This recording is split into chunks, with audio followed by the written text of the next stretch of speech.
JJ got the bag. JJ got the bag. $110 million guaranteed. 4-year contract, $140 million. Resetting the wide receiver market for everybody. That includes Aiyuk. That includes CeeDee Lamb, Jamar Chase, and it also includes Tyreek Hill because according to this report, Drew Rosenhaus and others speaking about this, Tyreek Hill now wants to get back into the top 5 per year.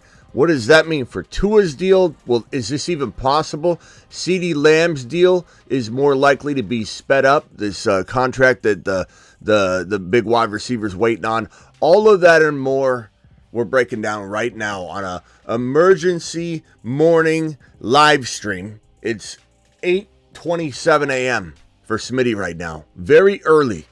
Wee hours of the morning. Breaking news because we go live when news breaks. Unlike other channels, unlike other people, we live and die by the news. And JJ inking a 4-year, $110 million deal that makes Aiyuk's contract potentially impossible to do now for the 49ers. Imagine not signing Aiyuk. What was one of those comments here by Mr. T? Imagine not signing Aiyuk when you could have for half the money. Imagine it's exactly right. And what is this? What is this, Trains? Aiyuk isn't that good to compare to JJ. Oh, okay, yeah. Aiyuk. I thought you were saying you can't compare Aiyuk's deal to JJ's. Of course you can't. That's what we're going to hear. A lot of people are going to come in and go, yeah, this doesn't affect Aiyuk. They get paid different.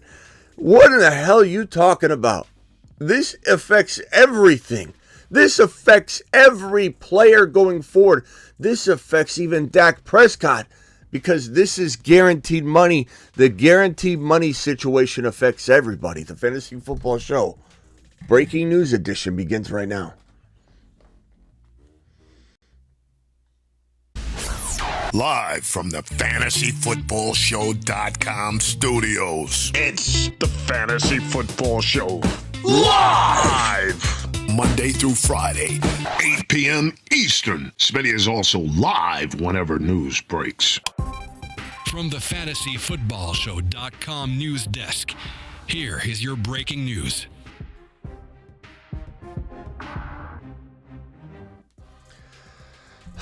Goodness gracious, man. I mean, you're talking about a cascading effect in contracts. I don't want to hear Aiyuk's deal doesn't relate to this. Aiyuk gets paid different. Aiyuk's not JJ, so this won't affect Aiyuk. What a blind perspective. What a very, no offense, dumb perspective. If anybody shares that perspective right now, don't put that out there in the chat and everybody look at it and say, what in the hell? Do you know football? Are you a casual? This affects Aiyuk greatly. But enough of Aiyuk. Let's talk about this man, Jamar Chase. What do we make of this specific situation? Then we'll get on to CeeDee Lamb. Then we'll get on to Tyreek Hill, who wants a new deal. We'll even talk about how this might affect even a guy like Christian McCaffrey that's sitting here watching all these people make bag. And McCaffrey's potentially not happy with his contract. He may be getting married, and that's why he's nowhere around. But if you listen closely to Shanahan, he said that, well, we'll see what happens when voluntary becomes mandatory. When someone said, where's Christian McCaffrey? Are you worried? So there's more to it than what people are saying, in my opinion. But on to JJ. This wide receiver is the best wide receiver in the National Football League. The unfortunate part about Justin Jefferson and his current fantasy football value is that we don't know what J.J. McCarthy is. We have no clue what J.J. McCarthy is. And unfortunately, that puts us in a position where we're ranking him 5, 6, 7 overall in an upcoming Best Ball draft on Underdog Fantasy promo code Smitty, where you can get 50% of your first deposit matched all the way up to $250. We draft at most midnights, Monday through Sunday. Every day is a potential draft day. I just dropped the link in the live chat. The link's in the description of every video, and Code Smitty also gets it done. But when you do a draft, and make sure you're signed up and ready to go now for the drafts tonight or tomorrow or whatever, so you don't miss out. Coach Smitty, when you draft, you'll notice he's going at 5, 6, mainly 6, 7, 8. I don't think he goes even 5 anymore. I don't think anybody picks JJ at number 5.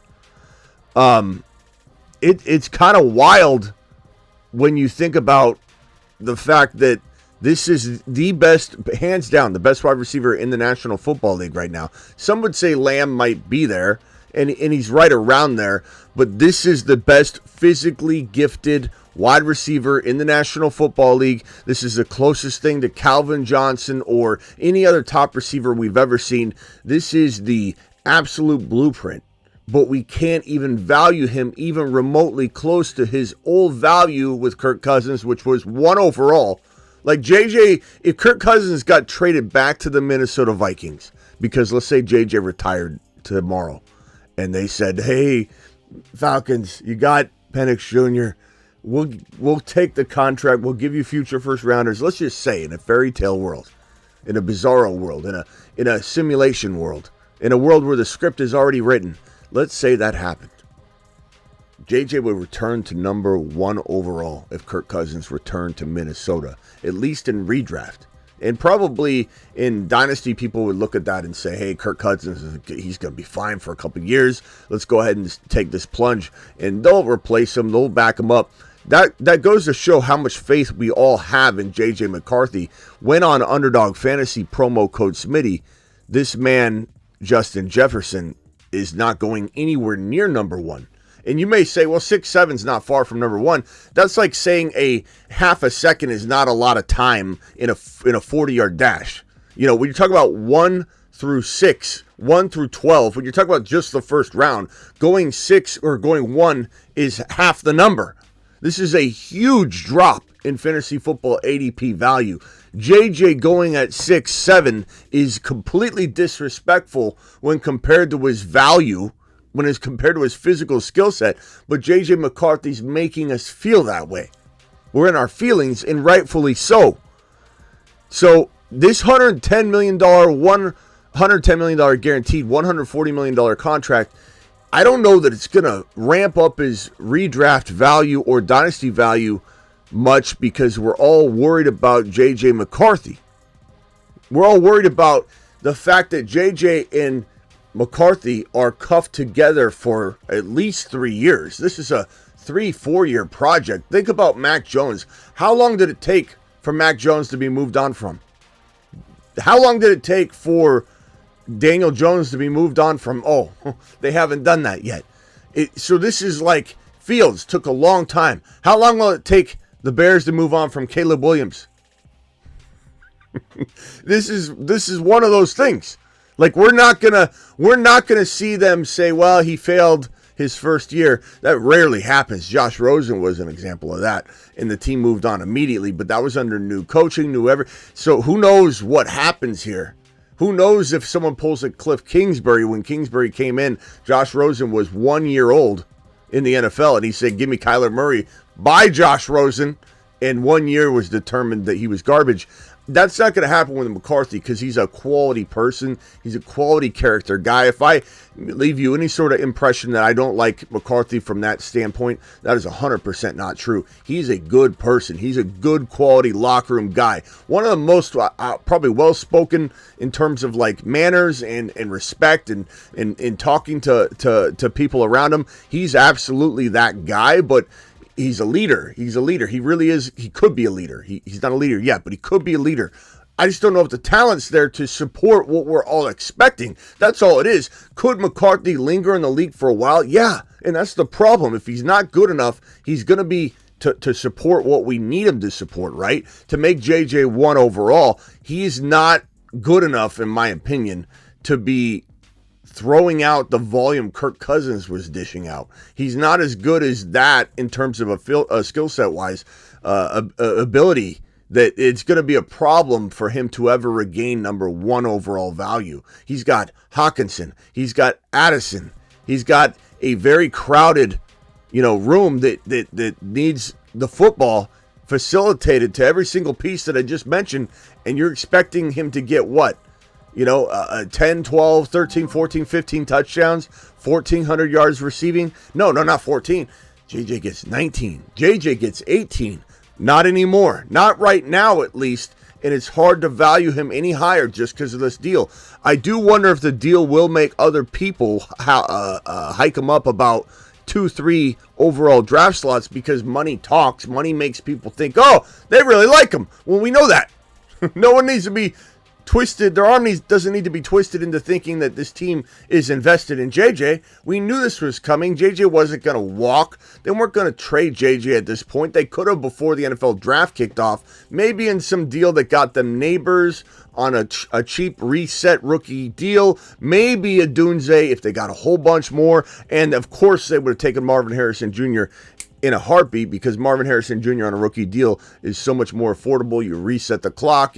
They would have obviously done all of those things, but they didn't. So therefore, we knew JJ. I almost said MHJ. These guys are like neck and neck to me in Dynasty. I mean, I have MHJ as the number one wide receiver in all Dynasty fantasy football. Like, I'm not talking about rookies. I'm talking about in Dynasty, MHJ is my number one. Situation's king. Marvin Harrison Jr. has Kyler Murray and I believe a very nicely building offense that's going to have targets just overflow, just overfeed MHJ.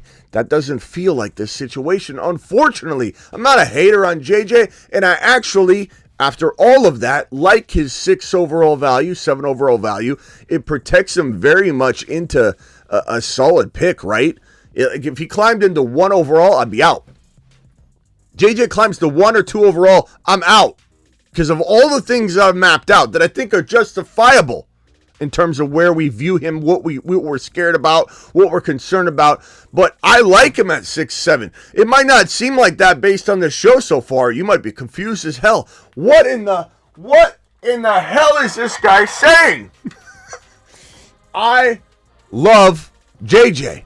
I don't love JJ at 1 or 2. In summary, I do love him at 6 or 7. I'm still concerned at 6 or 7. I'm still not even positive in redraft 2024 we'll even get our value back at 6 or 7. You're talking about maybe him getting outscored by 2 or 3 wide receivers that aren't even named Hill or Lamb. He could be outscored by St. Brown. It's possible. No doubt about it. There's no doubt about it that this guy could get outscored by 3, 4, 5 wide receivers, which is why he's going 6 or 7 overall, because people are expecting that. But it's good. You're pricing it in. I like it. I just don't know we'll ever see, because McCarthy is there for 3 years minimum. I don't know, based on my McCarthy assessment, that we'll ever see the JJ that we want to see for the next 3 or 4 years. And then what at that point? I don't know. This is a extension. This is a 4-year deal. He could get traded after 3 years. So this is not a guarantee he's in Minnesota for 10 years. This is a 4-year extension, 140, 110 million guaranteed. So that's how I feel about JJ. That's the impact of JJ. Impact, we don't know. Impact could be people bump him up a spot or 2. Is it worthy? No. The money doesn't do anything because he was who he was, whether he got this money or not. He's probably maybe happier. Sometimes guys get paid, they play bad. Sometimes they get paid, they play good. I don't think JJ's going to stop playing or stop caring. He's a professional. He's a great player. He's got a great attitude, great work ethic, very prideful. I don't think he bails on his obligations because of anything. And nor am I saying that JJ McCarthy is that bad. I'm not saying McCarthy can't be good. McCarthy just isn't great. Not yet. Not in my mind. He's got to prove it. Now, as for the impact, the crazy, as Realist says, here comes an Aiyuk rant. I'm not going to try and spend too much time on this, but if you think I'm not going to address Aiyuk and how this changes all that, you're out of your mind. Nor do you really want news, because you're just going to say, because I've already heard this, I don't want to hear it again. Look, it is what it is. Before we get into that, though, this is the elephant in the room. Contract talks between the Cowboys and star wide receiver CeeDee Lamb are expected to speed up following Justin Jefferson's extension. And this is easy to see coming because we've heard numerous reports that these two have been waiting on each other. You go first. You go first. No, you go first. No, you go first. And JJ said, fine, I'll go first. If you're going to wait all day long, I'm going to get my deal done so I don't get hurt. Okay, so JJ gets his deal. Now, Lamb will probably look to one-up this deal. And you know what? He could. Who's to say he doesn't deserve to be the number one overall paid wide receiver in the National Football League? I don't think anybody's sitting there going, yeah, no, you're not, JJ. I think the league and anybody really is saying you could be as good. You should be considered as good. You earned it. You've done everything that anybody's ever asked of you. You're going number one overall in fantasy football drafts most times, or at least number two. Clearly, we believe his production will be there, regardless of, oh, Smitty, this isn't fantasy. This is real life. Fantasy is production. Like, when people say that, I just want to say, what in the hell are you talking about? Like, oh, fantasy, they can't know NFL. Let me tell you something. Not only have I done this for 20 plus years, CBS, NBC Sports Radio for 19 straight years, covering, scouting NFL players for over 20 years, for 17 years before I even created a YouTube channel. You have to know football to do things at this level before you can know fantasy. And you have to know both of them. And just because we do fantasy, just because I talk about fantasy football, doesn't mean I don't know NFL football like some of you when you were in diapers or sharding in your pants. And this man right here, I can tell you the production's relating to the fantasy. The production is connected. The production helps be predictive. And sometimes people need fantasy football in their life to maybe project things properly. I think he could do some good in the industry, in the scouting realm within teams, not just for NFL drafts, but to have somebody's mind, not anybody's mind, not anybody fantasy football. Dave, take him out of here and put him here. Oh, Dave's done a channel for 2 years. Oh, Dave's done fantasy football professionally, part-time professionally, for 4 years. I'm talking about somebody that's got their hands in this thing to a significant degree, that has been using the data and the stats and prediction to try and see who is going to break out next. There's so much value in the production. And the production tells us that this guy's worth what JJ's worth, whether you like it or not. Whether you're a Dallas Cowboy hater or not. Oh, America's team, they're so bad. Why would they?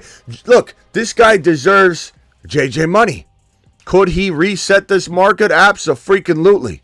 Could he be paid $150 million, $112 million guaranteed tomorrow morning, or today, or this afternoon when I try and take a nap to try and recover from getting up too early? I must brought in my bathrobe.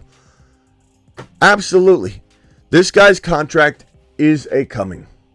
And what do we know about this contract that said CD Lamb Chops Get Lambed is going to sign? Get lambed. What do we know about Lamb Chops' deal? Probably it's going to require a Dak Prescott extension. So, oh my God, Smitty, this doesn't have to do with Aiyuk's deal because Aiyuk gets paid something different. They're not the same. It doesn't. Who says that? Worried William, the Niner fan that wants to pretend everything's going to be okay, shaking there, shivering, everything will be fine. JJ has nothing to do with Aiyuk. John and Kyle will come for us. We will not freeze to death. Oh my God, Smitty said JJ's deal had to do with Aiyuk. So you out of your mind? Smith, is it right? Is he right? That's what everybody's doing. You're going to freeze to death. But when you think this doesn't affect Dak, that this doesn't affect Lamb, this doesn't affect Dak, this doesn't affect CD, this doesn't affect, oh my goodness, before we even get to that this doesn't affect, well, what do you know? Here we go. What do you know? Looky here, reindeer. Oh, Tyreek Hill. So, this interconnected web, JJ, affecting Lamb, affecting Tyreek Hill, affecting Aiyuk, affecting over here, Jamar Chase, affecting guys that have contracts, affecting even Aiyuk and Christian McCaffrey together. If you think this doesn't impact all of it, if you think this doesn't rain down shit on everything around it in a connected web, that when you pull the top part of the web up, all the little things that the web is connected to, pull all of that up with it. It's an interconnected money web, whether you like to believe it or not. And Tyreek now wants his money. Drew Rosenhaus is the most, you could say, I want to say something like positively negative about him. If you think this guy isn't going to get a bag, the minute he sees a little bit of daylight, he's going to go get it. And Rosenhaus, look at that man. Does that look like a man that wouldn't get $112 million for Tyreek Hill tomorrow morning?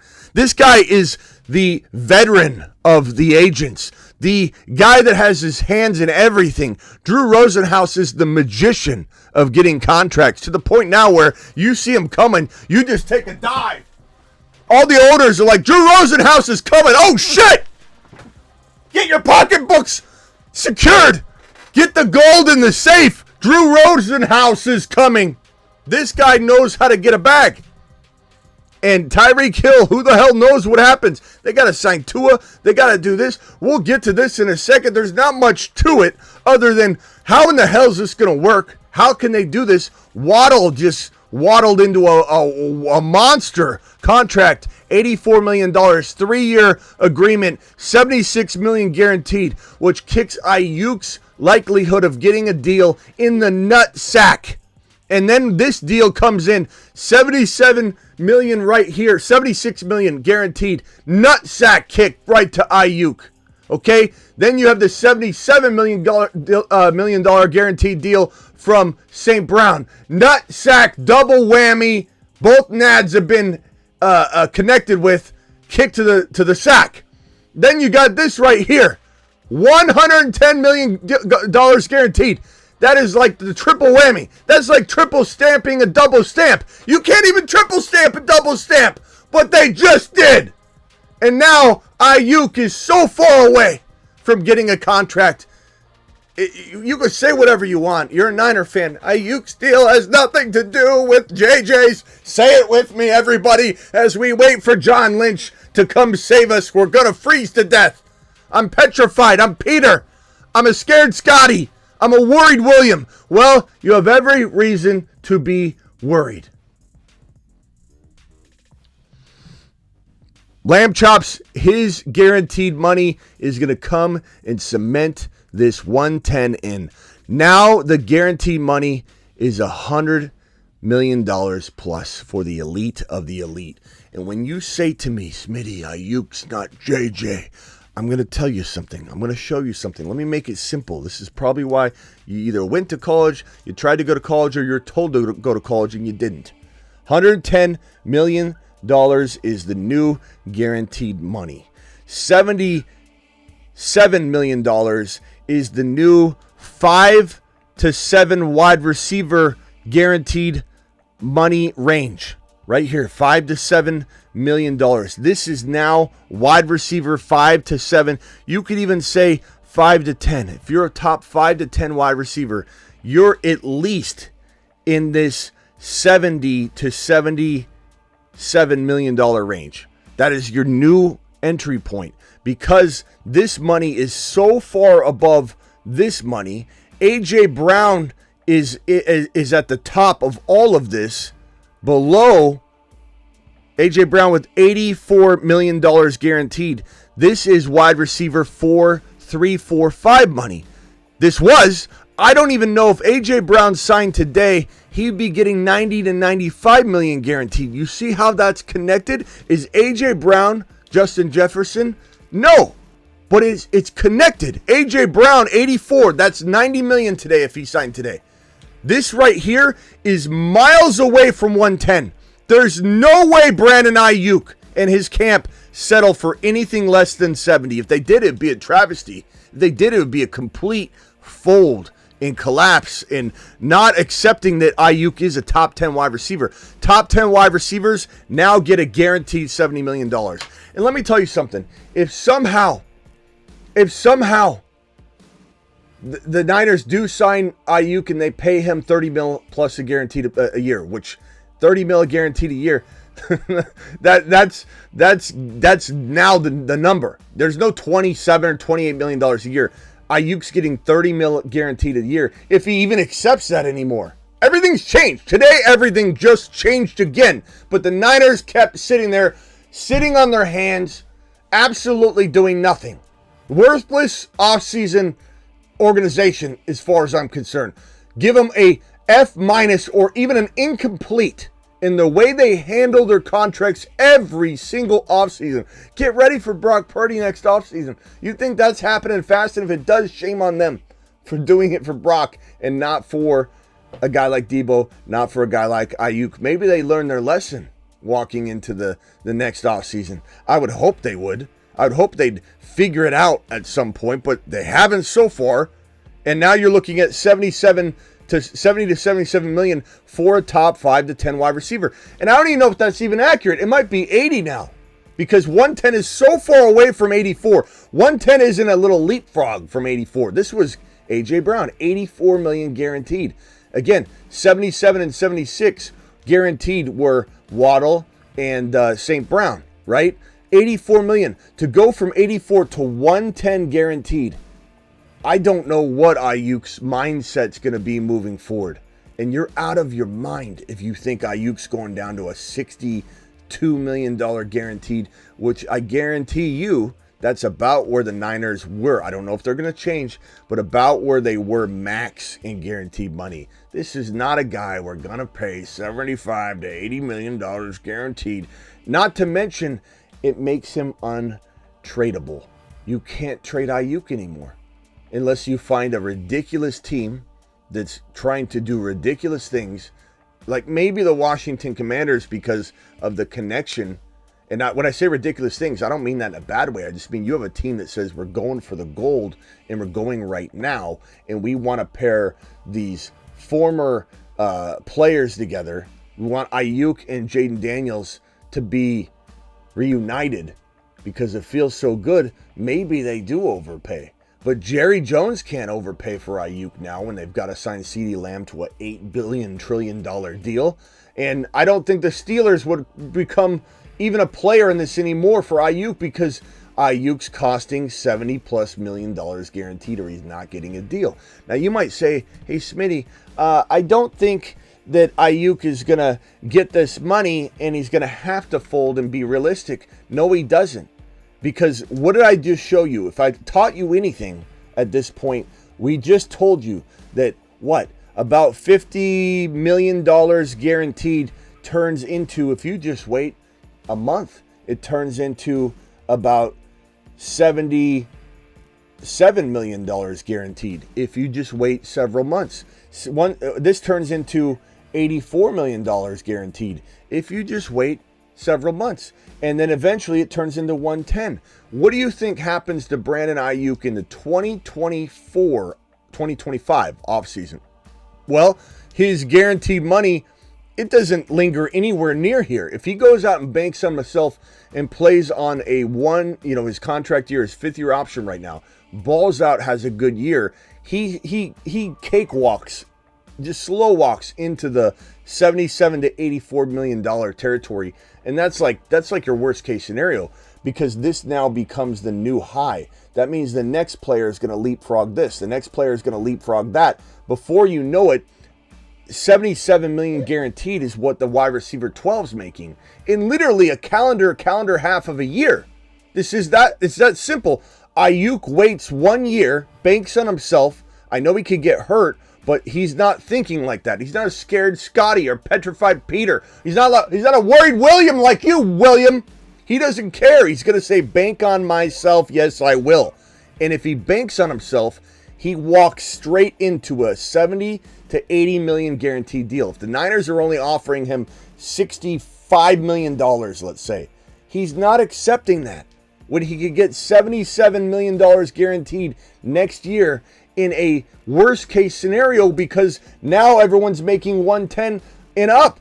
Everybody that signs after Jamar Chase 120, 115, everybody that signs after it's going to leapfrog. There's no going back. And sure, you're not going to have the wide receiver 5 come in above 110, but what I'm saying is 110 so far away from 50 now. It is 70 or 80 minimum for a wide receiver 5 to 10.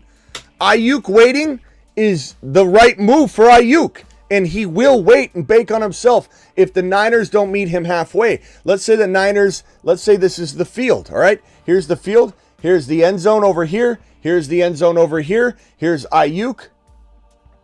Here's the 49ers. This is midfield. Midfield is where, let's say we're at $70 million guaranteed. Let's just say that's what Aiyuk would fold for right now just to get it out of the way. The 49ers are probably going to go to right here. Aiyuk is going to go all the way to here if he has to. He'll try and get his money here at $77, $80 million. But if Aiyuk goes to midfield and he doesn't see the Niners in sight, they're not even in throwing distance. You can't even throw the contract to them and say, what do you think of this counteroffer? The Niners probably don't go any further than that. And I don't think Aiyuk on $70 million, his line in the sand, he's not jumping all the way over to $50, $60 million, $62 million guaranteed, whatever. He's not jumping over there. He wants 30 plus mil guaranteed. He wants 30 million a year now. No doubt about it. And 70 plus million guaranteed. The Niners aren't going to do that. And if they do, and I'm wrong, am I going to come in here and feel ashamed of myself? Absolutely not. I'm going to come in here and say, oh my God, you guys could have had him at 55 million. You actually are making it worse by folding and paying him $70 million when you could have had him for 50 mil. You could have had him at 26, 27 million per year instead of 32, 33, which is what he's going to want. No matter what, the Niners can't win this. The Niners either overpay because they absolutely botched the offseason, or they don't land Aiyuk and botch the offseason. It's embarrassing. Phone lines are open. Call into the show. Call into the show. Dial into the show. Hit me up. Let's talk about this. There's a lot to go over.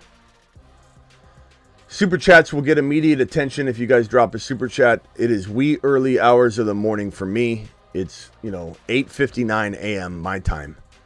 I would be taking a nice long, I wouldn't have got up yet. Let's just say that.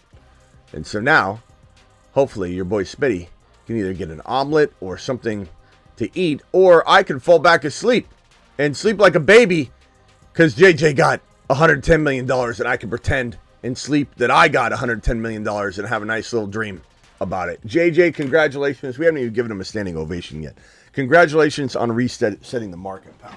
Let's go, mashed potatoes! Reset the market. What a monster. What a monster. 110 million guaranteed. This we do have to talk about this money is getting out of control though, guys. This is getting out of control. Absolutely crazy. Vikings will regret this. It is too much for a guy that touches the ball 6 times a game. I mean, the problem is, bro, there's no going back from the contracts, and that's, you can't. What are you gonna do? You're gonna be the person to reset the tone and lose JJ? Like, you've got to sign him, Gambler. They've been trying to work out a deal, and he's only gone up. Like, Gambler, I agree with you that it's out of control, but there's nothing they could have done. The longer they wait, the more expensive he gets. You cannot let JJ walk. Sitting on this is why they are where they are. JJ rejected $33 and $34 million deals during the season last year, we heard, which was, 32, 33, 30, but they were probably maybe 100. I would say they were giving them like 90 to 100 million guaranteed, and that's probably what the hang-up was. Now it cost them 110. AJ Brown's deal made him go up. Whatever the Vikings were holding back from doing and giving him the right offer, they screwed themselves by waiting. So, Gambler, I'm not saying you're wrong in that teams will regret spending this amount of money. Maybe, maybe not. But what was their alternative? To let him continue to go up in value? They can't dictate and hold back the value. The value was going to be there. The value is an uncaged monster that's going to say, give me 120 next week. If Lamb came in and signed, the Vikings said, screw this. If Lamb comes in and gets 110, we got to give JJ 112. We got to give JJ 115. We got to give JJ 120. We got to give JJ a $150 million deal, 115 guaranteed. They had no choice. Waiting this long cost them money. This is what the Niners don't understand. Waiting this long either cost them signing Aiyuk to a long-term deal, or it cost them a boatload of money and they fold and sign a deal that they shouldn't have signed because they could have got him for pennies on the dollar earlier. Not to mention, my prediction is this. I think that this triggers Aiyuk to request a trade. I think potentially, and I've said this for months, we didn't know if it happened before the NFL draft or after, but he will request a trade. The Niners and Aiyuk have never been further apart. This contract, now maybe this kicks the Niners in the rear end and they do what the Vikings did. They said, screw this, let's just get him in. We made a bad call and it's only going to get worse. Give him $30 million a year. So that would be, let's give Aiyuk, let's go 4 times 30, 120. So $120 million extension, 4 years, $30 million a year. And then let's go with a 70 flat million guaranteed. God, we screwed ourselves. But let's do it. Let's get it done. It's going to be a debacle that they let this happen, right? But let's say they fold and do it. That's the only move they can make, right? Because Aiyuk is going to bank on himself next year as wide receiver 12. He's making that $30 million a year. Like, he may get $33 million a year next year, just on the mere fact that the numbers go up. Everything's about the guaranteed money. But there's to that guy's comment, Gambler, or whatever your name was, there's no way around this. You don't not pay JJ or you lose JJ. The market's the market. It determines itself. It's got a mind of its own, and it is getting out of control, but there's nothing anybody can really do about it because everyone would have to hold hands, interlock arms, and say, we are together not paying, and no one's going to do that. Everyone's going to fold for their own benefit and be selfish for their own reasons and say, well, we're just one team. Let's just give them this money. It's the Deshaun Watson situation all over again. The guaranteed $230 million guarantee that Deshaun Watson got, it screwed the market up for a while. And it did take locking of arms to have that not happen, but that was because the majority or the 100% of the contract was guaranteed, not so much because of the money. This is not 100% guaranteed. This is 110 guaranteed out of 140, but that guaranteed percentage amount and the guaranteed percentage that goes to the player in general is going up significantly and out of control. There's no doubt about it, but what do? There's no solution. There's just pay or you're going to lose the player. But I think Aiyuk requests a trade. Here's the problem, though. What I continue to say, here's the rub, is that Aiyuk can request a trade all he wants. But guess what? No team wants to sign Aiyuk to a $70 million guaranteed deal. No team. His trade value is not super high. Maybe one team. Maybe they find the right team, but you're talking about, hey, we want Aiyuk. What's Aiyuk want? Because we're not set. This is the way that works. This is the way the trade market works. Contract year, franchise tag player, either one. So this is a 5th-year option player, not a franchise tag player, but it's treated very similar. You say, hey, he's on a 1-year deal, Bob. We're not going to send you a future first rounder for a guy that's on a 1-year deal. We need to work out a long-term deal with him. Okay, here's his agent. Yeah, this is, Agent Steve. We're going to go ahead and say we want $70 million guaranteed and we want $30 million a year. You make that happen and he's fine. We're signing that deal. Send it over. And in unison, when we announce the trade, we'll announce the contract and you can consider it done at that point. Yeah, okay, that's how it works. So no team's going to say, yeah, we'll pay him $30 million a year, $70 million guaranteed. And then on top of that, also give up a first rounder, which is what the Niners will require. Because they're not going to just give them up. They could do like a second and a third or something like that because they're in a pinch. But they're definitely not going to. They'd rather just keep him on his 5th-year option. Maybe franchise tag him, probably not, because now the franchise tag money, which was $22 million roughly per year, that's going to go up, who knows, to 27, 25. Let's call it 25 to 27. I'm just spitballing. That's the new wide receiver franchise tag number walking into the next year, most likely. It won't be determined till later, so nobody has the number. But you're talking about impossible franchise tag for the Niners, most likely. We'll see. But if you notice the franchise tag number, $22 million this year, do you notice something about that number? That number is, Aiyuk was thought to get about 25 to 27, right? That's kind of what everybody was thinking he was going to get before, when things were manageable. So the franchise tag number is a little lower, not extremely lower, but a little lower. What is the franchise tag number I just said for next year? We're guessing, we're totally spitballing. Let's say it's $27 million. That's a little bit lower. It's got to be lower, like about the same ratio at least. So if Aiyuk gets 30 to 31, you see how that works? Then franchise tagging him is cheaper than what would be his, one of his deals per year. So the franchise tag, everything's telling you that next year Aiyuk's getting $30 million minimum per season. So that's why he's not going to sign a stupid deal. He's smarter than that. His agent's at least going to be smarter than that because they're going to want the money. But no team's giving up $30 million a year, $70 million, which is what you're giving up in a sense, right? When you trade for Aiyuk to sign him, and a first rounder. Why would they do that? So guess what? Aiyuk's going to request a trade because the Niners probably will not give him what he wants. And if they do, it's a debacle either way because they waited this long. Guess who's more likely to get traded? Whether Aiyuk wants to be traded or not. Aiyuk announces he wants a trade. Guess who the Niners shop?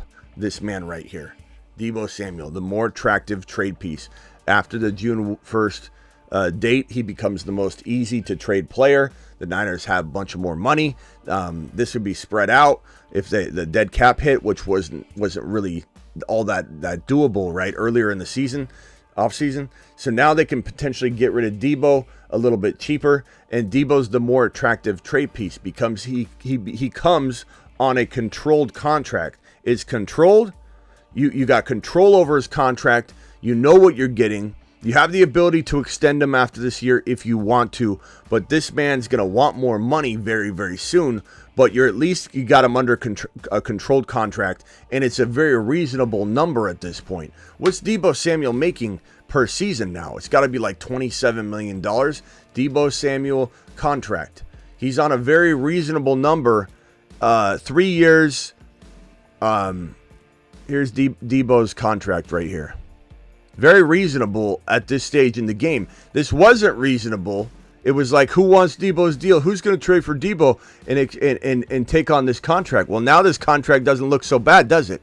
3 years, $71 million instead of 4 years, for something above 100 is what you'd sign. 90 to 110. This is $23.8 million is his annual salary. It also came with a signing bonus of $41 million. So his guaranteed money was $41 million. $41 million guaranteed, 23.85 per season.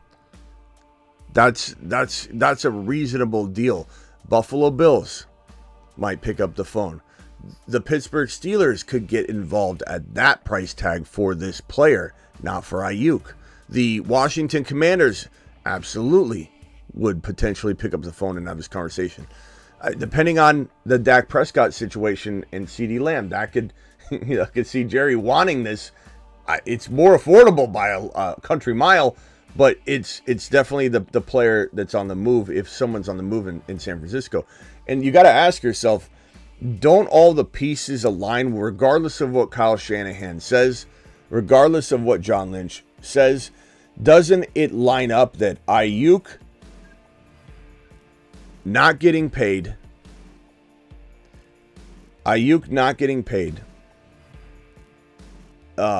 CMC potentially wanting more money, Brock Purdy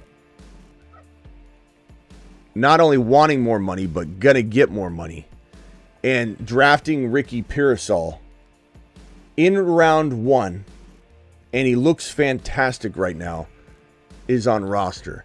Does it not feel like one of these wide receivers is getting moved. Like in hindsight, are we going to go exactly what I've been saying? Holy crap, it just kind of all made sense. Why didn't we think it was going to happen? It feels like it's lining up. And so I do think that the conversations are at least going to be had. Now, I do believe the Niners will say, I don't care. We'd rather ride the wheels until the tread falls off, not get any value at all for Aiyuk and win a Super Bowl this year, because that brings in money, that's job security, that's a lot of things. So there is a point where Shanahan and Kyle will say, or Shanahan and Lynch will say, we're not doing a deal no matter what because this isn't the right deal. But will a team come for Aiyuk? Probably not. Too expensive. Will a team come for Debo? I say this is the most affordable for a team to give up draft capital and take on the contract. And this is the best way out for the Niners to get max value out of Pearsall. Maybe overpay to a degree on Aiyuk, because the moment Debo is traded away, let's say, he's kind of stuck even more.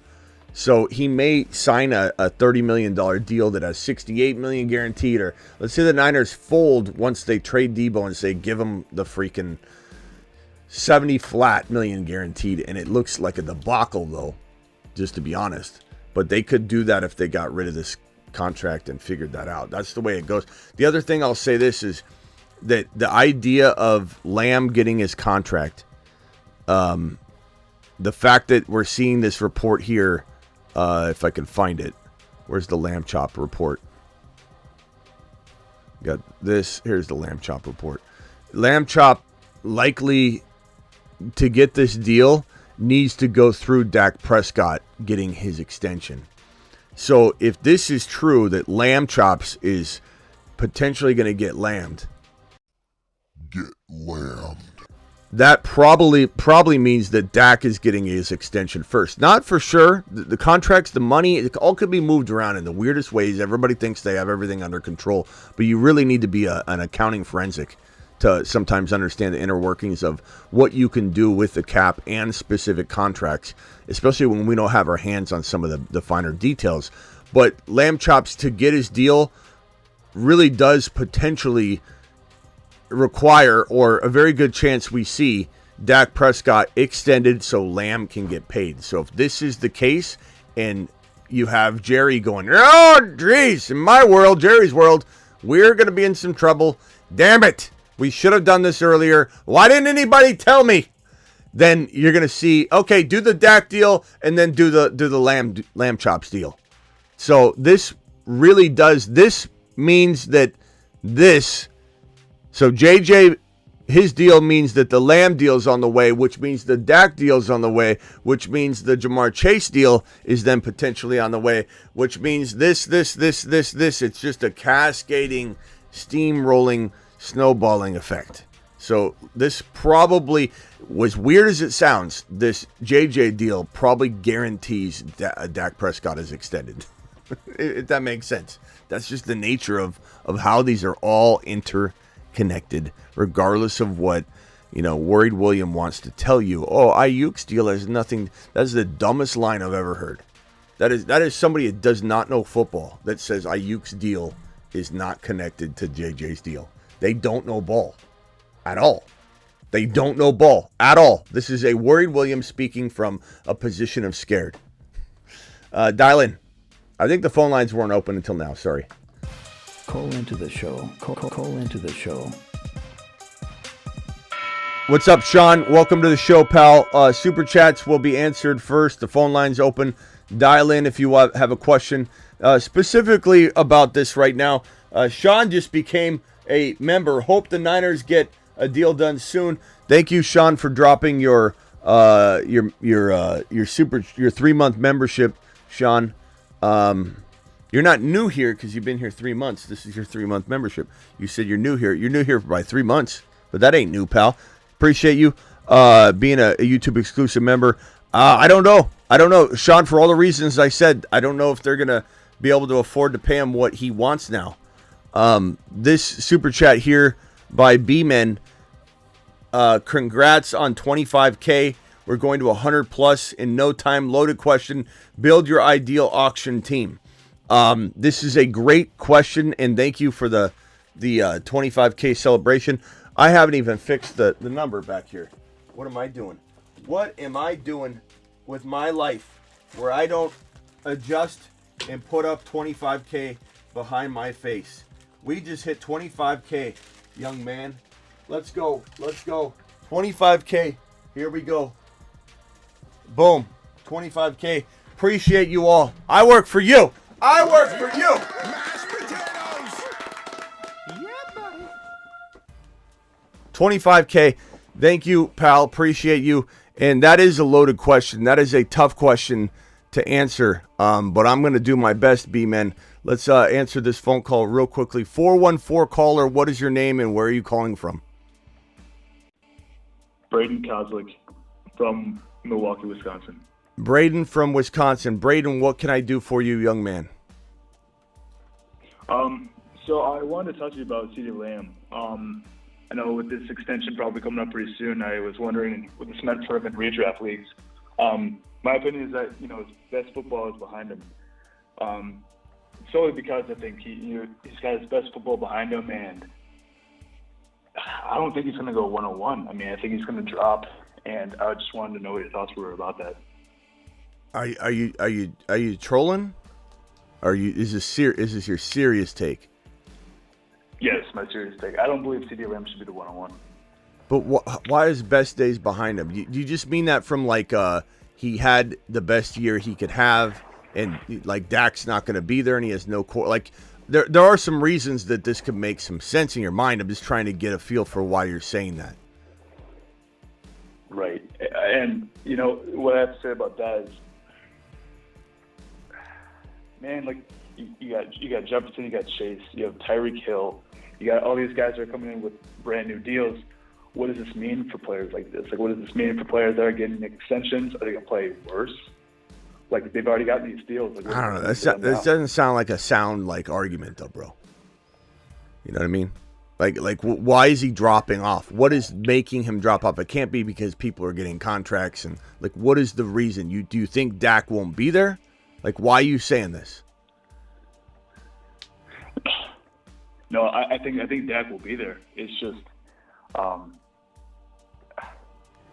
if he's the 101, and CeeDee Lamb, he wasn't going 101, 2 years ago. He was going late in the first round. So I'm thinking, what happens with these players like Justin Jefferson, for example, going 101, I think in 2022, and now he's dropping down. I've seen him even. I just think you're trying to draw conclusions and connect dots that aren't there, though. Like that JJ dropping down, something happening in the past. Like JJ doesn't have his quarterback, so you would make some sense on this if you were saying, I think like JJ losing Cousins, Lamb's going to lose Dak, and therefore I'm concerned about. Then you kind of are talking about what I said at the beginning of the show.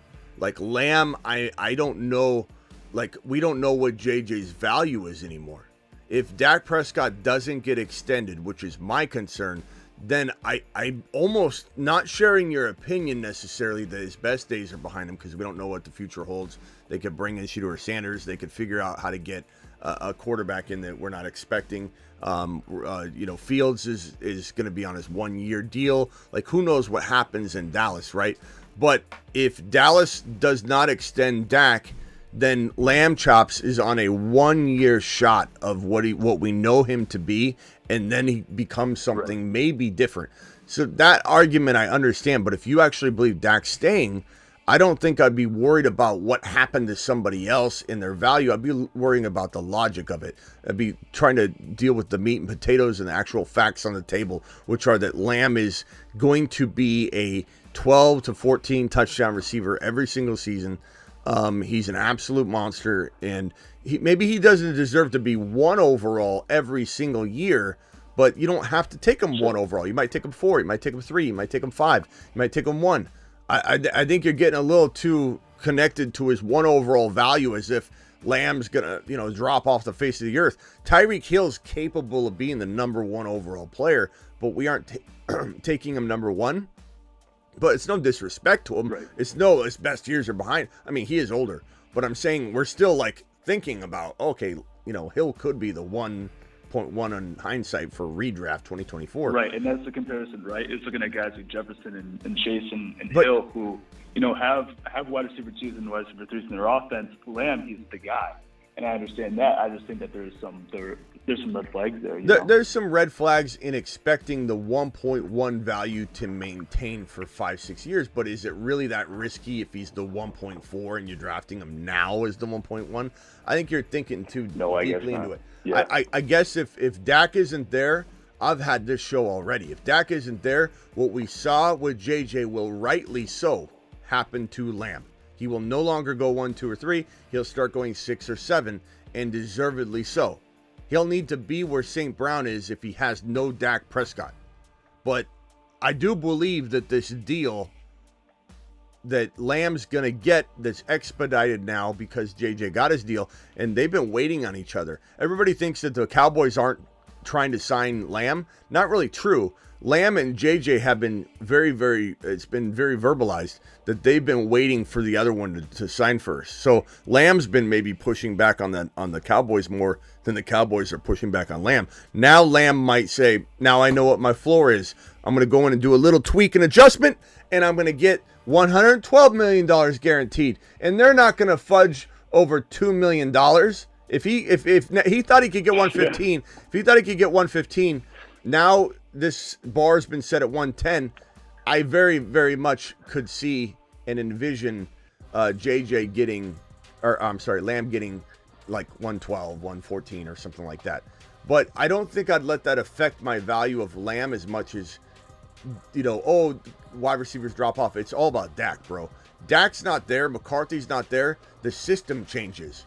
JJ in a JJ McCarthy and Minnesota Vikings post Kirk Cousins is not the same team volume-wise as they were with Kirk Cousins. That's what you need to be worried about. Don't worry about JJ fell off or this receiver fell off or this guy stopped playing football once he got paid. Those are all completely they're not relevant to Lamb or JJ and their abilities. It's the surrounding situation for them. But we'll see, bro. Dak better get paid. Yeah. He's getting paid, man. And with Kirk Cousins, I mean, the departure of them and bringing in J.J. McCarthy, I just got to think, obviously Justin Jefferson signing this thing, he's going, let's win a championship. Let's get it done. Like, do you see Kirk being a big problem in any sort of offense? I know that there's the draft of Penix, and you're thinking, okay, well, Penix is going to come in maybe a year or two later and then fill this position. What does Kirk mean to you in that mind of are there red flags around Kirk now? Because Kirk doesn't seem to be solidified in any sort of role. I think he's there to raise the value of London and Pitts. I personally have stock in London and Pitts in the draft, and I love them. I love their value, especially next year with Kirk Cousins coming in. But you got to think that Penix is going to come in here pretty soon. I mean, I'm thinking end of the season this year. Yeah, I'll be honest with you, bro. Kirk Cousins is an old dog coming back from an Achilles tear. Not saying he can't come back successfully, but if he has any, here's the problem. Penix Jr. once he gets in, he's not coming out. So if Cousins has any sort of misstep, this team is not scared to put Penix Jr. in fear of a controversy. They're having them practice side by side, rotating, throwing. That's some balls right there. A lot of organizations wouldn't have the balls or courage to take Penix Jr. where the Falcons did just because they've got Kirk Cousins. While people don't understand it, I say it's genius. And it protects them into a situation that a lot of teams will dream of having that kind of protection. And they won't be able to Tyler, call in a second. For some reason I can't add you to this call. People are going to dream to have this kind of security. And the Jets would have loved to have this kind of security last year. It's fantastic. The only problem for Kirk Cousins, and what will be the narrative later, Penix Jr. is the real deal. People will stop making fun of Penix Jr. in the drafting of him and start making fun of the money. I loved Penix Jr. at 7. I loved it. I never really watched Washington. I watched the final game of the season with Washington and Michigan, and I was like, so Doomsday guy is great. But then I was watching Penix, and I was like, man, he's got to have some great weapons around him. I'm looking back now, and I'm saying, Doomsday and Polk are great.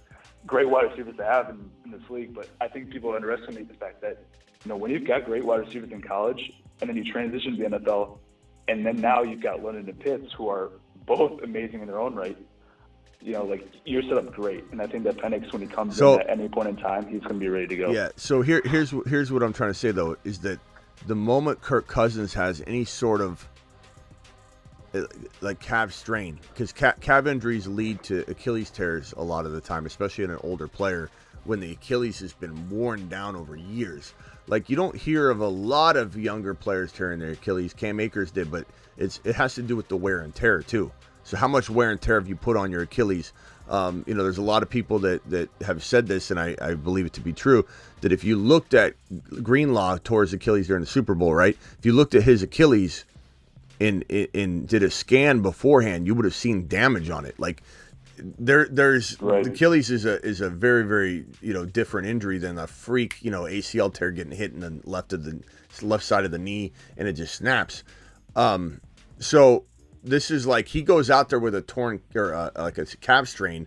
They're gonna sit him, and guess who comes in? Because they have balls of steel, proven by the drafting of Penix Jr., proven by the having them practice side by side in front of everybody. They're not worried about the narrative it paints or how scared or how offended Kirk Cousins is because they're allowing him to now practice side by side with them. Aren't I the starter? Why are we rotating throws? Are I not the starter? They don't care about that. They got balls of mother freaking steel. And they've got this Zach Robinson guy who's going to take this thing to the top in LA Rams style football.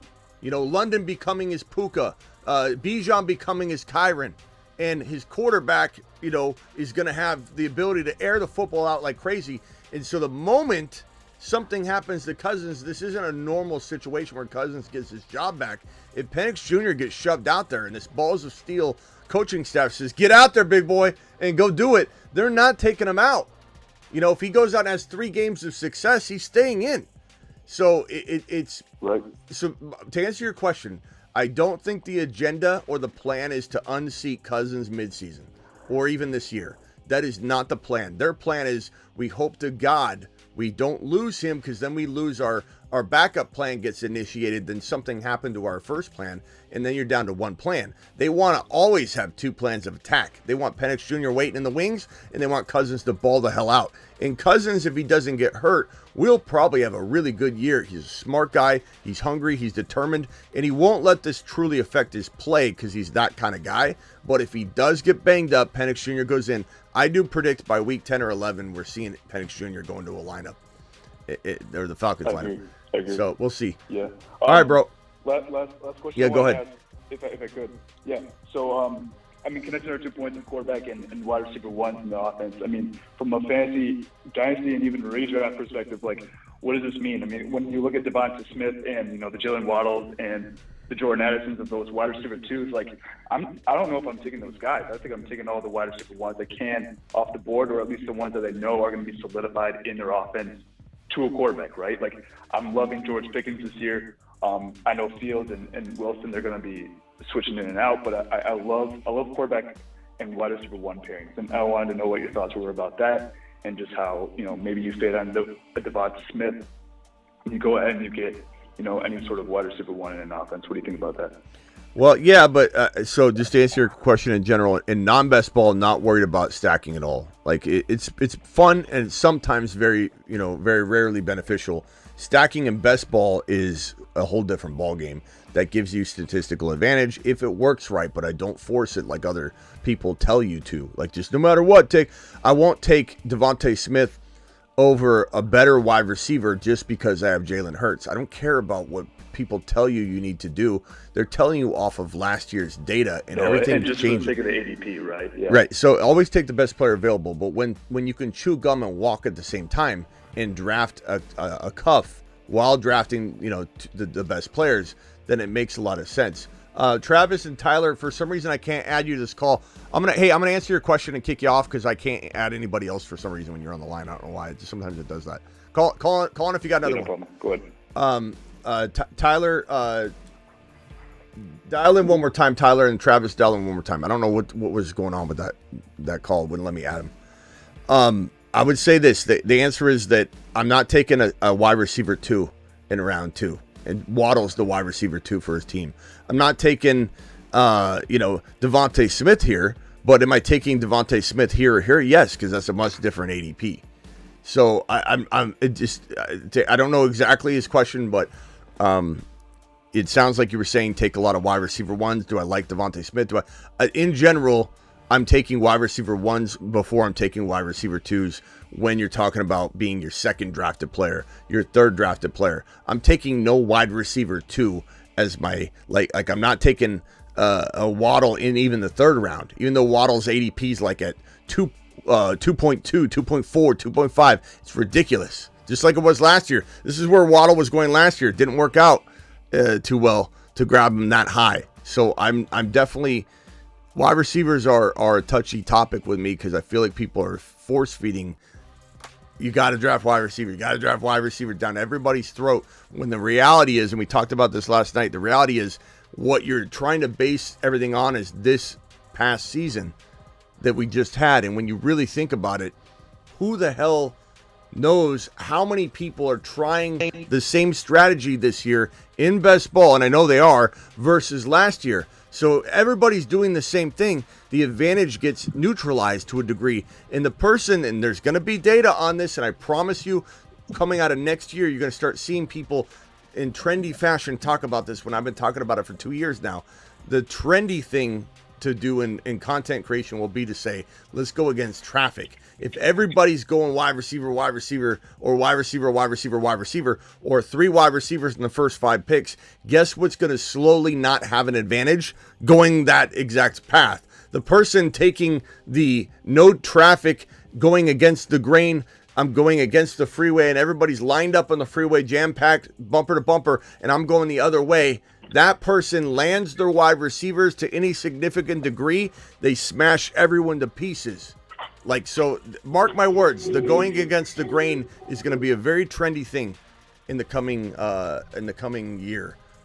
Travis Rowe, you're live, and then Tyler, hang tight, Tyler. I got you on hold here. Travis, go ahead. Hey, you might have covered this because I was on the way home and lost service for a couple minutes. But do you think this makes Jamar Chase hold out more?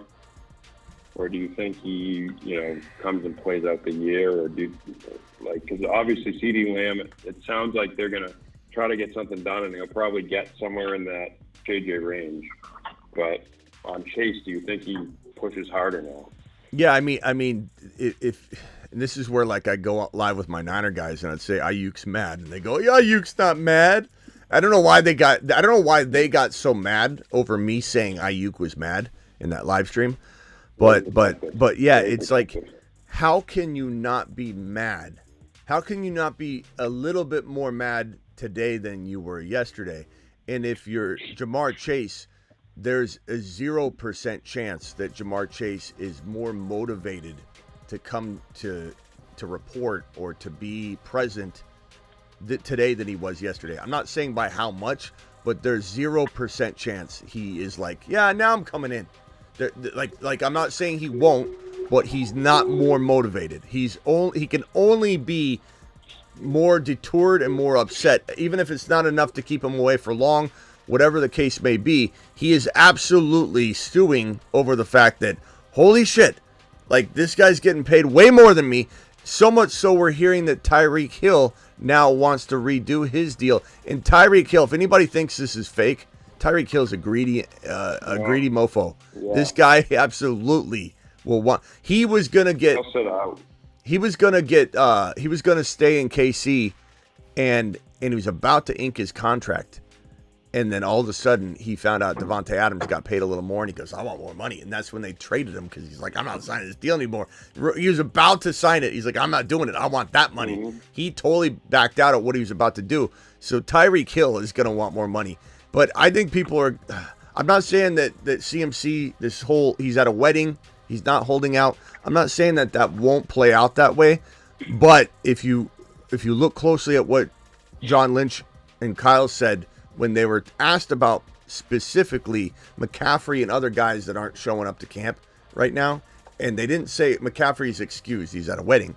They said, we'll find out when things go from voluntary to mandatory.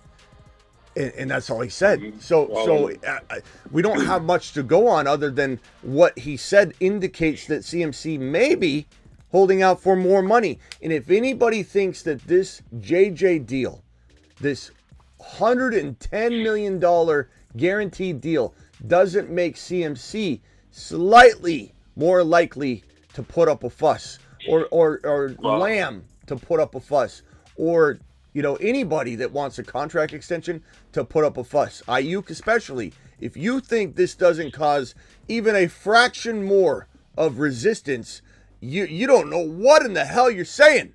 I'm not saying you, Travis, because you're posing the question. Yeah. Especially CMC, bring that up. That's really interesting because he could very easily now say, I've caught 100 balls in a season. I'm more than just your average running back. Don't put me into, even a Saquon level. I deserve more. Look at what I do for this offense. Yeah. Hey, real quickly, I'm sorry. B-Man asked a super chat question. B-Man, I'm so sorry. I didn't even answer your question. It was such a loaded question. B-Man says, auction. B-Man, you still here? I think he's still here. Auction. Build my dream auction team. Let me put it in a nutshell real quickly because I wanted to stay on topic and then answer this question. I would say in a nutshell, I want Kyron, I want Achane, I want Benson, I want Jonathan Brooks. I want this to be my running back room. Why? Because he's so undervalued. People are scared. You can cuff him to quorum very, very easily. And he costs so much less than a running back that I think he can score right? Like a top 2-3 running back.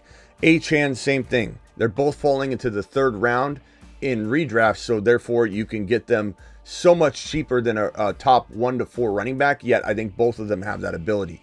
Benson's not starting yet. Brooks has the ACL, and he's not starting yet. This running back stable is top 3 or 4 in any league, maybe top 1 to 4 in any league, but it costs you way beyond or way less than the average running back room, and this affords you to do whatever you want at wide receiver.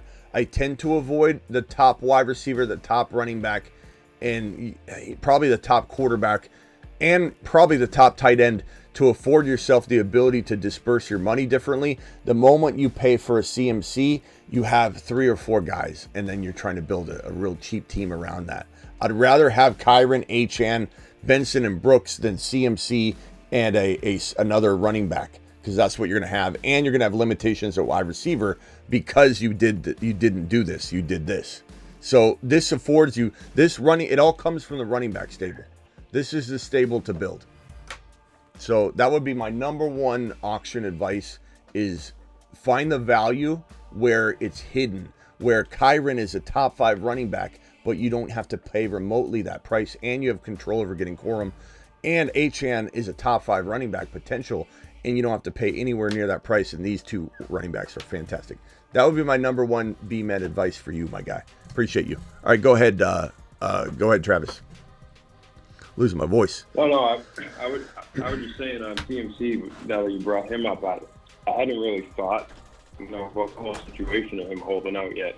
I was thinking of, in terms of a running back, but him and I don't know who his agent is, but they can easily say, I'm in a whole different tier. Find me another running back that compares to me in the NFL right now. You can't. I get he might only get like a 2-year extension, or maybe 3 if they want. Because 3 years more like a 2-year, like we said nowadays. But he can really put himself in a different tier. And now maybe the 49ers won't go for it, but if he wants to cause a stink, he could really make a mess of this thing, which I don't think he will at the end of the day. But if you look at him and the numbers he puts up, it's essentially like having a running back and a wide receiver at the same time. Yeah, it'll be interesting to see what happens in the coming. I think he's a guy that will take a team friendly thing though. He wants his money, but I don't think he's going to be a guy that goes, I have to break a bet record. I don't think he's going to do that. Yeah. Tough to say what's going to happen. I would probably venture to say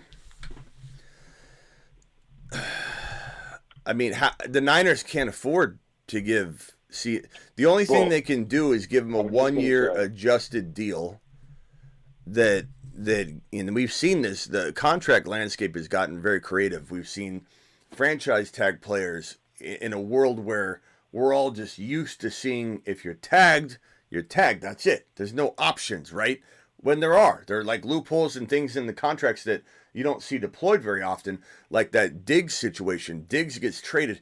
No one in their right mind thought, oh, Diggs is going to get traded and then void 3 years? Was it 3 or 4 years? Voided 3 years and just left the 1 year. Yeah, left the 1 year. No one would have thought that. And I would have bet money against it. I would have bet money against it because there's no way he should have done that. It was not logical to put himself in a position where the team didn't need him anymore if they wanted to cut him loose. And on top of that, the pecking order is kind of solidified in that he's not a priority. You've got Nico long-term, you got Tank Dell long-term, and now you've got a short-term player that you may not structure into your long-term plans as much because you're not guaranteed to have him next year. Therefore, he's kind of a, hey, let's not invest too much in him because he's not going to be here. That's the dumbest move by Diggs that he could have made because he had such a nice, big, fat contract that nobody really wanted to take on. So it was really, really strange. But that on top of last year, franchise tag players getting tagged, even signing their tag, and then being offered a 1-year adjusted deal that gives them another $2 million. So we have the ability to see, and this is where the Juwan Jennings deal was so stupid. Like why the Niners would use that $10.5 million of guaranteed money. Tyler, I'm sorry. Tyler, call in real quick. Tyler hung up. Tyler, call in real quick and I'll answer you right away. He's been trying to get in for like 30 minutes and I put him on hold for like 20. Tyler, call in. This boom mic is broke. I think that Juwan Jennings deal was so stupid.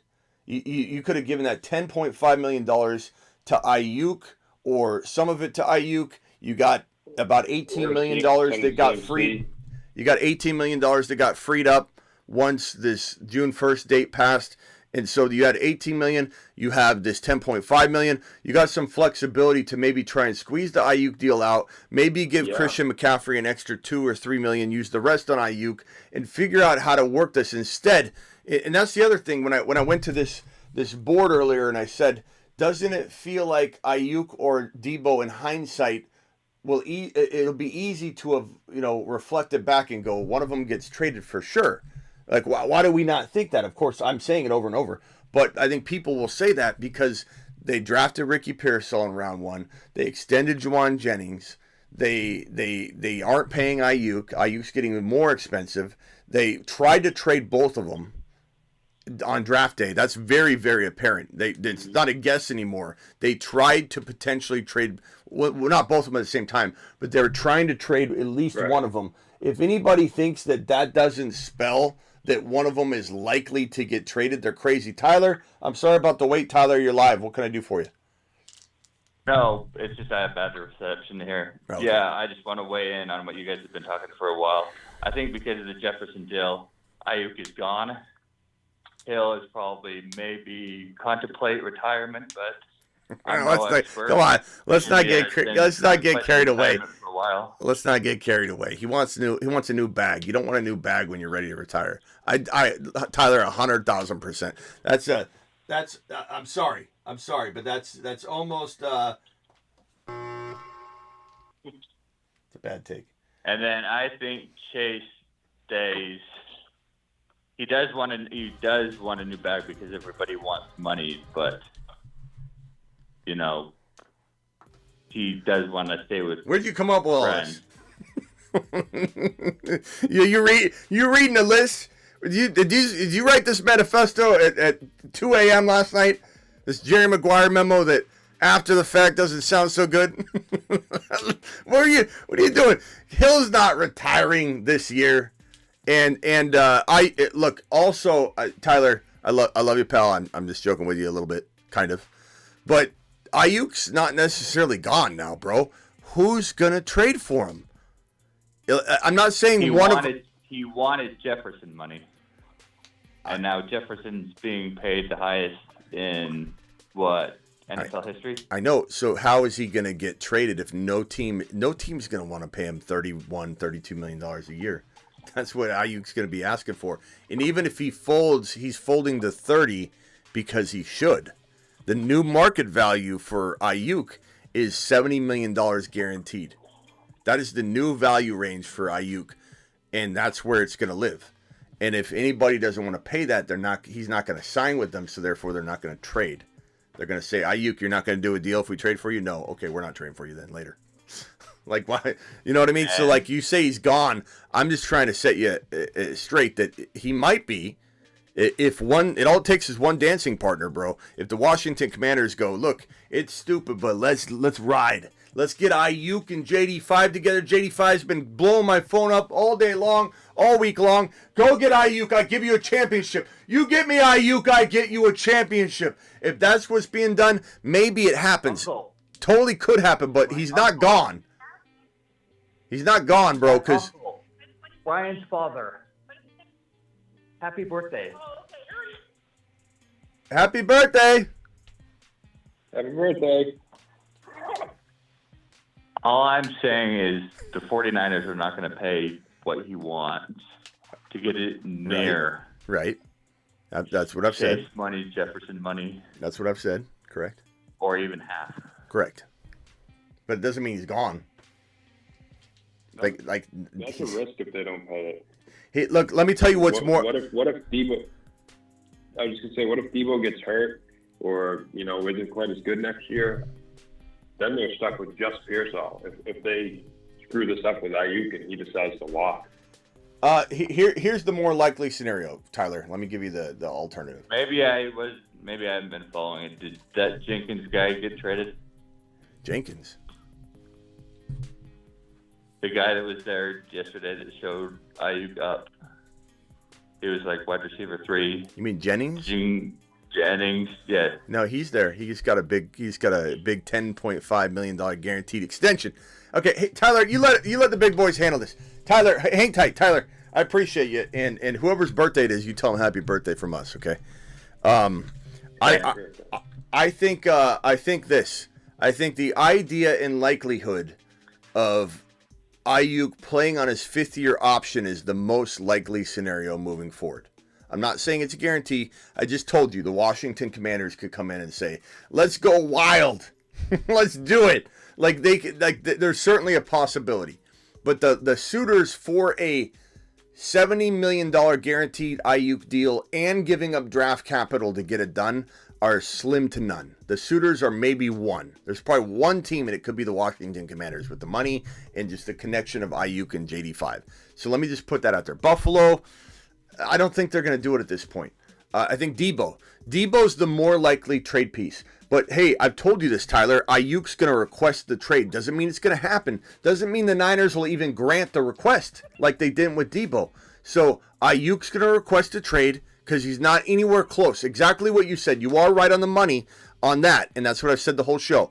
Aiyuk and the Niners are not anywhere close. They're so far apart. Aiyuk requests a trade. The Niners are exploring trading Debo over Aiyuk when that time comes. Not Aiyuk, because Aiyuk can't be traded. However, and not traded easily, the likelihood of Aiyuk playing on his 5th-year option because he no longer can get traded because the draft's over and every wide receiver room is full of rookies and no teams are interested, and the Niners won't give him an extension. So you had a 33.33% chance of him getting traded still, because it's hard to trade him, a 33.33% chance of him getting his contract extension from the Niners, and a 33.33% chance that he would play on his 5th-year option because he couldn't get a trade or an extension.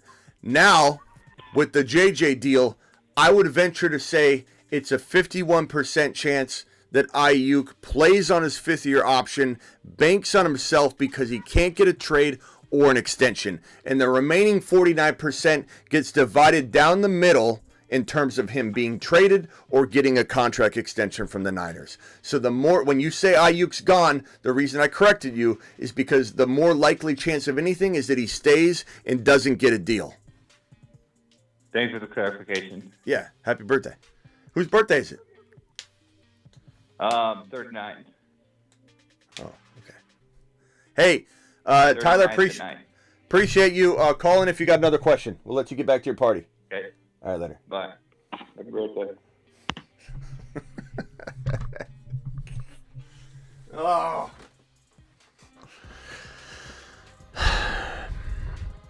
B-Man, appreciate your super chat, my guy. Aiyuk to the Chargers. While anything is possible, I can't see it. I can't see that. I don't think Harbaugh is about any one person. I don't think that's possible. He's a lot of Belichick type moves from him. Yeah, this is not a guy that wants to. This is not a guy that wants to pay big money to a big wide receiver. He's a build from the trenches guy. I don't see it happening. So that's from the fact that he didn't take Neighbors tells you he's not going to make a big trade or sign right. for free agency. And they took McCarthy. He's going to have that big talent for cheap. Yeah, it's gonna be crazy, bro. But again, for anybody that wants to know my true stance, this is my sequence of things. And obviously there's percentages that it happens differently. I'm not saying this is 100% lock, but my projection is that Aiyuk requests a trade, and then Debo is shopped, and then you have a new percentage pie of 51%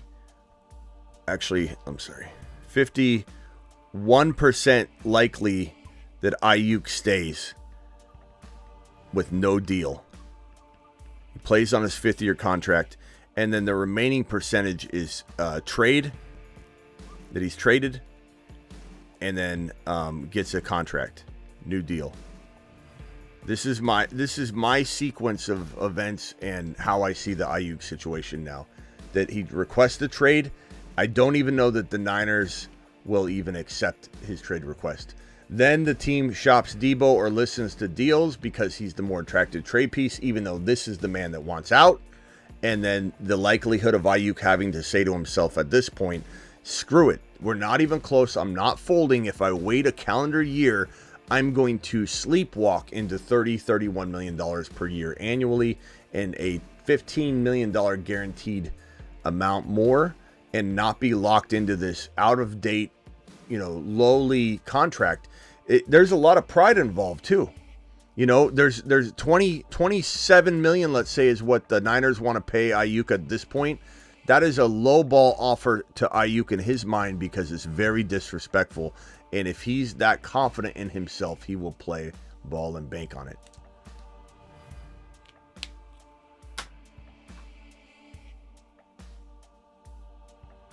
Yeah, it could be interesting too, because with all this receiver contract talk and movements, by this time next year, arguably the top 5 wide receivers could all have their contracts if CD and Chase get their money. Yeah. It's kind of all coming down at once. It's going to get interesting. All right, Travis, I'll be back later. Appreciate you. Yep. Thanks, Smitty. Talk to you later. Yeah. See you on Patreon. We got the Patreon going. For those that don't know, let me drop the link in the live chat. But Patreon is blowing up. I decided to create a Patreon. And the Patreon's just $10 a month, and it's our live chat. There's a live chat, 365, 24/7, 10 different live chat groups that are always open. We're always chatting in there, and every time I do a show, I create a link in there. We decided to do this last night, where I have the YouTube link and Sam going live, and then we have a conversation underneath that, nested into that specific chat. And last night we had like 200 comments within like an hour or two on last night's show. So it's just an awesome way to extend the conversation and have a live chat experience. It's all on Patreon.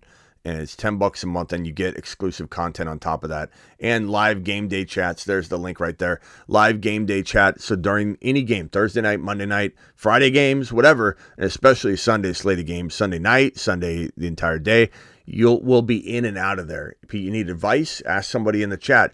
There's a trade chat. There's the live game day chat, as I mentioned. There's just a general chat that we're all just kind of chit-chatting. And there's a movie and TV chat where we're talking about what movies we're watching. It's an awesome live stream, live chat experience. And it's like, honestly, where the show, the diehard followers that want to help each other and talk constantly are going to live. It's going to be on this Patreon. There's no place for anybody to gather, and so I've created that place, and this is where our people will be. Link is dropped in the live chat, so click that link.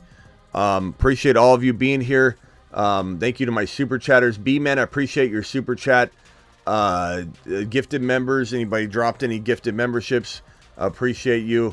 And then we had the celebratory messages from who was it that dropped a celebratory message?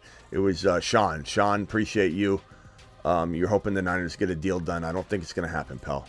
Thank you, B-Man. Thank you, everybody. You guys make the show. I work for you. Thank you for the 25K here on YouTube. We hit 25K the other day, and it's because of you. Appreciate you all. Smitty, I'm coming to Vegas. David Ramos says, guys, I'm going to be in Vegas on June 28 and June 29. I'll be at Circa Hotel and Casino, and I would love to see you there. I'd love for you to hang out with me. I'm going to be there live streaming the Scott Fish Bowl. They asked me to stream it last year, and it's the on-site Vegas version of the the on-site draft of the Scott Fish Bowl. One of the drafts is live and in person. I live streamed it on my channel. It's for charity and all that. So I'll be live there in Vegas. They asked me to do it again, so I'm going to do it again. And I'm going to also be streaming my Friday show, my 8 p.m. Eastern show from a cabana. They're setting me up in a cabana at Stadium Swim by the huge big TVs. So I'll be streaming my show, my 8 p.m. show Friday there. I'll be streaming my Friday graveyard show at Circa. And then Saturday all day, I'll be live streaming the Scott Fish Bowl. And then Saturday night, I'll do my graveyard show from Circa.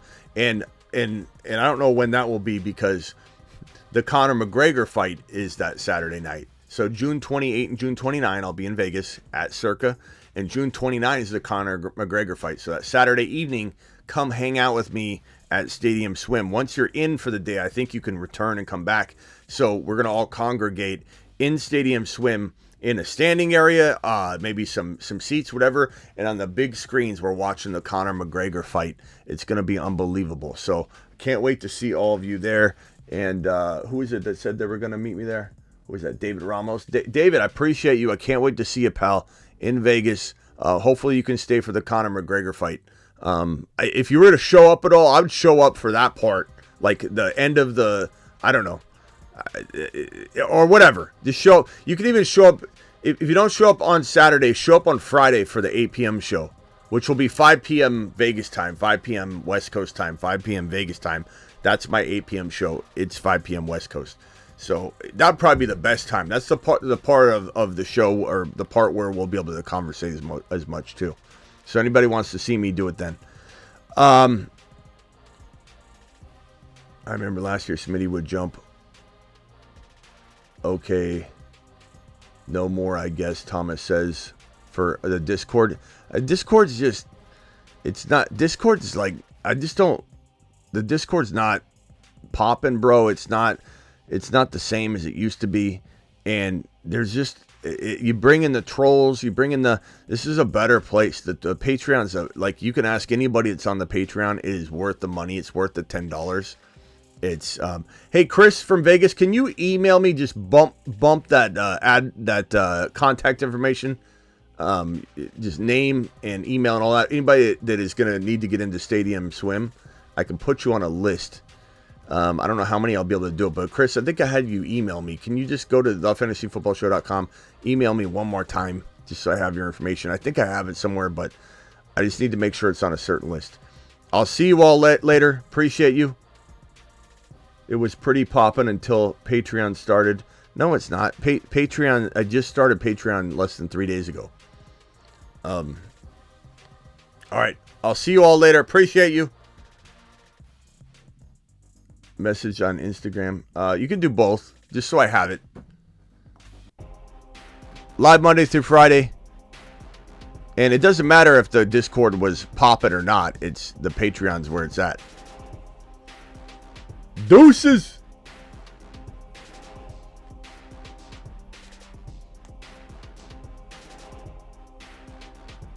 Here's that link to the Patreon one more time.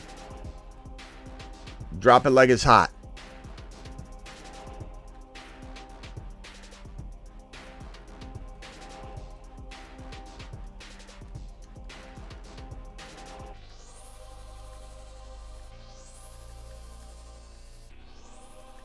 I'm on the Patreon right now, guys, and I'm typing.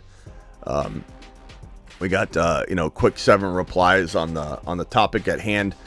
The Patreon's amazing because, like I said, I'm creating a link with the show link for every show we do, and then nested inside that post is all the convo from that show. So we're in there talking right now, like, hey, what do you think? Does anybody have any different opinions? Does anybody? And people are like, I didn't catch the show yet, or I just watched the show, great show, or yeah, I'll have to watch it today. What happened on it? Oh, let me tell you, and this is what I think. And it's just constant live conversation on the Patreon. It's absolutely phenomenal. And I'm going to try and shout out everybody when they get it, when they get the Patreon. Let me see if we got any newbies that just jumped in there. Ezra, appreciate you joining the Patreon right now, pal. You're the man, the myth, the legend. I will see you all later. Kilpatrick, your hoodie just went out. I see a confirmation. I just want to let you know. Kilpatrick won a hoodie. All right, later.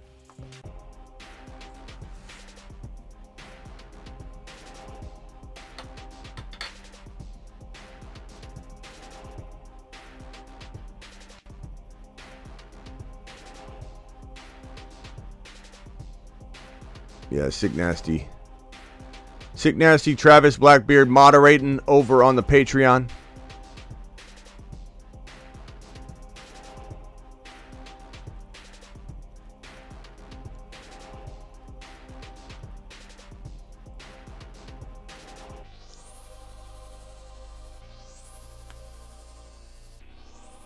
Thanks, Chris. Appreciate you.